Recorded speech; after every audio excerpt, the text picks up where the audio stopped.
Hi అండి, అందరికీ నమస్కారం. Welcome to Vijay media.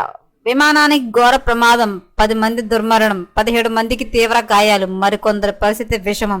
Latest update రావడం జరిగింది. సో దానికి సంబంధించిన పూర్తి వివరం చెప్పడం కోసం నేను ఈ వీడియో చేస్తున్నాను. వీడియోని పూర్తిగా చూస్తేనే నేను చెప్పే సమాచారం మీకు బాగా అర్థమవుతుంది. వీడియోని ఎక్కడ స్కిప్ చేయకుండా పూర్తిగా చూడండి.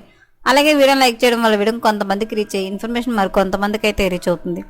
కొత్తగా ఎవరైనా ఛానల్ చూస్తున్నట్లయితే కనుక తప్పకుండా సబ్స్క్రైబ్ చేసుకోండి. అలాగే లైక్ చేయండి, షేర్ చేయడం కూడా మర్చిపోకండి. అప్పుడు ఈ వీడియో కొంతమందికి రీచ్ అవుతుంది, ఇన్ఫర్మేషన్ మరి కొంతమందికి తెలుస్తుంది. సో లేట్ చేయకుండా మన వీడియోలోకి వెళ్ళిపోదాం. బ్రెజిల్లోని టూరిస్ట్ సిటీ గ్రామాడోలో ఘోర ప్రమాదం జరిగింది. ప్రయాణికులతో వెళ్తున్న ఓ చిన్న విమానం దుకాణంలోకి దూసుకెళ్లింది. దీంతో అందులో ప్రయాణిస్తున్న పైలట్ సహా 10 మంది దుర్మరణం పాలైనట్లు అధికారులు తెలిపారు. విమానం కూలిన తర్వాత 17 మంది పౌరులు గాయపడినట్లు చెప్పారు. వారిలో 2 పరిస్థితి విషమంగా ఉందన్నారు. ప్రమాదానికి గల కారణాలు దర్యాప్తు చేస్తున్నట్లు పోలీసులు వెల్లడించారు. విమానానికి అయితే ఘోర ప్రమాదం అయితే జరిగిందండి. 10 మంది అయితే మరణించడం జరిగింది. అలాగే 17 మందికి అయితే తీవ్ర గాయాలయ్యాయి. అందులో 2 పరిస్థితి విషమంగా ఉందని చెప్తున్నారు. సో ఎప్పటికప్పుడు మరిన్ని లేటెస్ట్ అప్డేట్ల కోసం మన ఛానల్ తప్పకుండా సబ్స్క్రైబ్ చేసుకోండి. Thanks for watching.